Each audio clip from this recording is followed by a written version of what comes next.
All right, so the last section of this chapter is going to be on how cellular respiration is regulated. Again, another theme of biology is not just how these processes work, but how your body regulates them, because you can't just be making ATP at all hours of the day. Obviously, you need more ATP at some points, like we went over in the last section. When you're going through anaerobic respiration, you'd still need ATP. So we have to regulate how you make that ATP. ATP is also, I like to give the analogy like a ice cream sandwich on a hot day. It quickly melts, so it's quickly used up. So when ATP isn't used, it sometimes breaks down on its own. So we don't want to be inefficient at using it and just having it lay around, because if it's just around and not being used, it's going to break down and we're wasting energy. So ATP is like a ice cream sandwich on a hot day because it quickly breaks down on its own.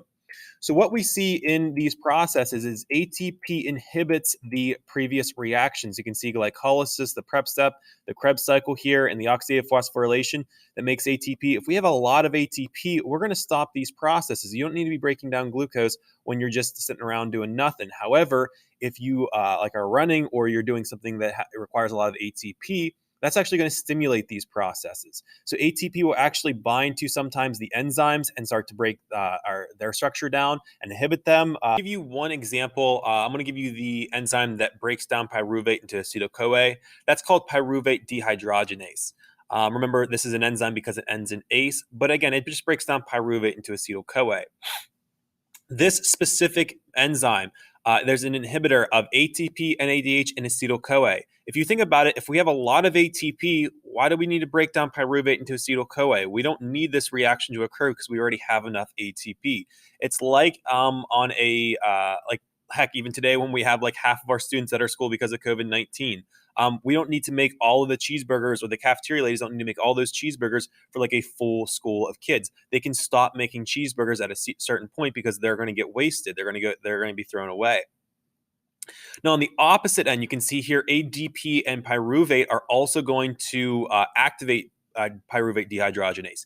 If you have a lot of ADP, that means you don't have a lot of ATP, which means we need to make more ATP. So if you have a lot of ADP, that means we need to have this enzyme work. So we're going to have a lot more pyruvates be converted into acetyl-CoA. Same thing with pyruvate. If you have a lot of pyruvate, it means you're breaking down glucose. We need to change that into acetyl-CoA, or we need to make this into those fatty acids, those fatty acid chains. Calcium is also an activator of pyruvate dehydrogenase. And anybody in anatomy might be able to tell you that calcium is involved in skeletal muscles.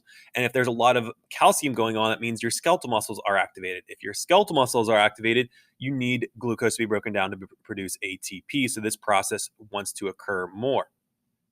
Here's another image of these enzymes that are regulated and they're activated or they're inhibited.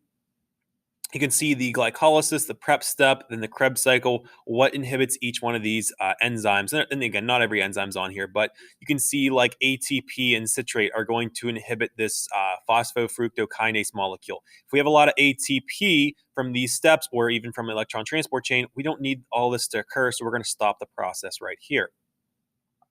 AMP is it's the one less phosphate group from ADP. If we have a lot of this, it just means that we've broken down ATP even more. We don't need, we do need this reaction to occur, so it's going to activate this enzyme. Same thing like we talked about with the pyruvate dehydrogenase. Other enzymes here, isocitrate dehydrogenase. Again, all we're looking at here is each one of these enzymes is regulated by the amounts of ATP, ADP, usually NADH as well, inhibit or activate these enzymes. This is how your body regulates how much ATP is produced. So again, if you're relaxing right now, you don't need a lot of ATP, your body is going to stop this process. It's going to inhibit these enzymes that are working within each one of these molecules.